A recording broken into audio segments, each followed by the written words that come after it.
So here's my salads patch again. It's going to be the bean patch this year. You can see I've got some winter lettuce which I put in a couple of months ago, which are beginning to take off now. I had the lettuces that were there earlier, and if you look at the land cress, you'll see that the slugs seem to have really been feasting on that and leaving the lettuce alone, which is probably good because I like the land cress, but my wife's not so keen on it, so it doesn't matter so much if it's eaten. Here's the apricot tree. No blossom on that yet, but it's still looking healthy. It kept its leaves all through the winter, so maybe because it was a bare leaf tree, it was a bit confused as to what the season was. And here is the pear tree. It's got a lot of blossom on it, so we should have some pears on that this year. That's another row of lettuce I've just put in. This bed here, I sowed with peas in October. Not a single one of them germinated, despite the fact they were supposed to be winter sown peas. And I re-sowed again a month later, sowing not quite so deep down in case I buried them too deep. But again, not a single one came up. So I think I'm going to try some of those seeds indoors in a pot as an experiment to see if they'll germinate in the warm and maybe be planted out. But the broad beans that I planted in October are coming on nicely. You can see they're all in bloom. They should start to set beans soon and will be ready to come out in time for the courgettes to go in this bed this year. And these are the winter brassicas. Been a bit of a mixed story with those. I have actually had some broccoli off those tiny little broccoli plants at the back. They put on a bit of growth over the winter, but not much. As I did fear in the autumn, they went in a bit too late.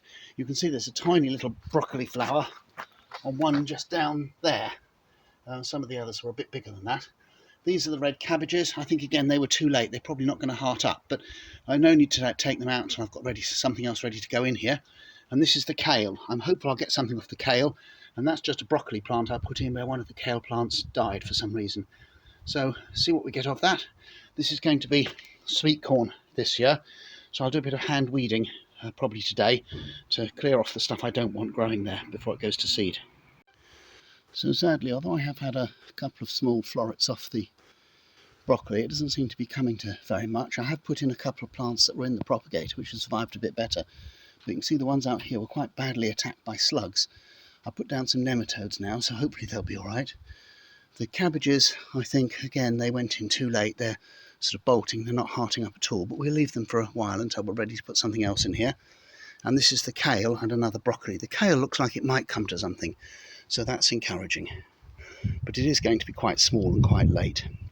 But that was all because it went in a bit later than it should have done. And there's my rhubarb, ready for a first picking.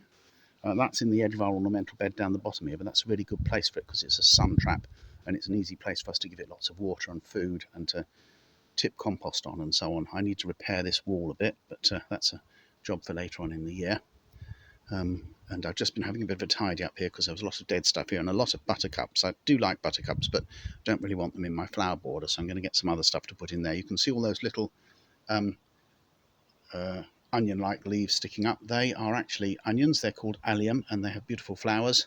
When I say they're onions, you wouldn't want to eat the bulbs, but they do look beautiful, and again they're good for pollinators. And at the back there's my raspberries. They look good and they also taste good. And my grapevine hasn't broken yet this year, but hopefully it will quite soon. I gave it a good prune last year, so it should be very fruitful this year, I hope, unless of course I've killed it. So despite the slight disappointments of last year, it's a new year now and it's time to get ready for the new growing season. So I've put up the bean poles at the other end of my vegetable plot this year to get my crop rotation going. I've got some stuff coming on in the propagator that's going to need to be planted out soon. My rhubarb's coming on brilliantly, as it always does at this time of year. It's a super place for the rhubarb to be. And I've got some big pots to get ready for things like tomatoes and peppers. So what I'm doing here is I'm sterilising a couple of poles that I used last year to support tomatoes. They need to be sterilised before they can be used again. So what I've got here is two pots. One, I've already put some compost on top of the homemade compost at the bottom. That's the commercial compost there. That's just acting as a mulch in case there's still some living weed seeds in the homemade compost. The homemade compost should be even better from the point of view of the plants growing than the commercial compost, but I'm just going to add some to the top of this pot as well before it goes into the propagator and has the stick put in and the plants added. So here I am back in the propagator, and I've put the two poles into the pots that the tomatoes are going to go into. I wanted to put them in before I planted the tomatoes so I wouldn't end up disturbing the tomato roots when I when I put them in. And I'm going to give both of those pots a good soak now, so that they're ready to have tomato plants planted into them, because the compost in them is pretty dry, because the weather was pretty dry when I did it. As you can probably see, I've slightly overdone it with the water, but I know now they've both had a good soak, and I'll leave the water in the bottom trays there to soak back up into the soil and make them all nice and damp, ready for when I'm going to plant the plants out, which might be later today.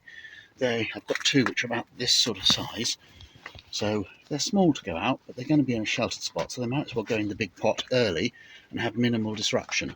And I'm going to get another big pot ready for this pepper that's going to go in the middle there. So here we are, pulling back the earth again to make a bit of a room for a plant. And now we'll push down with that to firm the soil underneath where the plant's going to go. And pick up the plant. Again, it's in a square pot. I was thinking of my pots, which are round fibre pots, which I'll be obviously doing in a similar way up the top of the garden, but there we go. And in it goes. In it goes. There we go. There we go. Just firm the compost back round it. It's all nice and moist, so hopefully it'll get off to a flying start, and I'll tie it in when it needs it. Trying a square hole this time, we'll see how that goes.